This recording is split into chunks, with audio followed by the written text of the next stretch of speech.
rapper Meek Mill has just been sentenced. Been on probation 11 years. Could have been a lawyer until they came and shackled you. It turns out that Meek's ordeal is actually illustrative of a whole hidden driver of mass incarceration, these petty probation violations. Now, once you strip away all the fame and the fortune, far too many of us recognize what Meek is going through from our own lives. We've seen our family members, our community members being endlessly monitored by the system and even stolen from us for the slightest little mistakes. He's been on probation for literally his entire adult life. Now, probation is supposed to be an alternative to prison that lets people move on from their mistakes and make a better life on the outside. But what it really means is that you are under the watchful eye of the state for years, and sometimes for decades. It's like signing a contract for your freedom, but the contract has little tiny fine print at the bottom that essentially guarantees that you will never truly be free.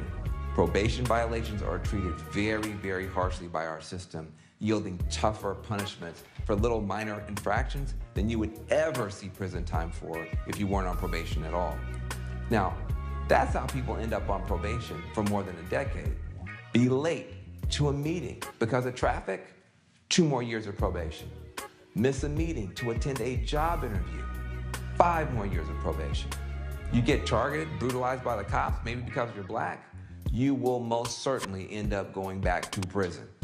And you can even go back to prison just for being homeless, not having a house to live in, and moving from here to there. And if you need to travel for work, good luck, because every trip you take, even if it's job related, has to be pre-approved, and they can turn down your request for no reason at all if they want you. Now, what were these violations the judge decided were so essential that Meek needs to be in a cage for?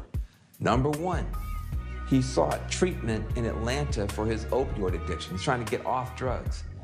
Number 2, breaking up a fight and protecting an 18-year-old kid who had already had a bullet lodged in his head. Number 3, he popped a wheelie. He popped a wheelie on his dirt bike while he was in New York City shooting a music video. Probation violations, parole violations, these are some of the biggest fuels for mass incarceration. In Pennsylvania, where Meek was sentenced, 1 in 3 prisoners is locked up, not for any new conviction, but just because of a probation violation. The use of probation to fuel incarceration is highly racialized. Black people are overwhelmingly and disproportionately sent to prison on probation and parole violations. In one study of 4 counties, black people were sent to prison for probation violations at rates between 55 and 100% higher than that of white people on probation. That's almost twice the rate.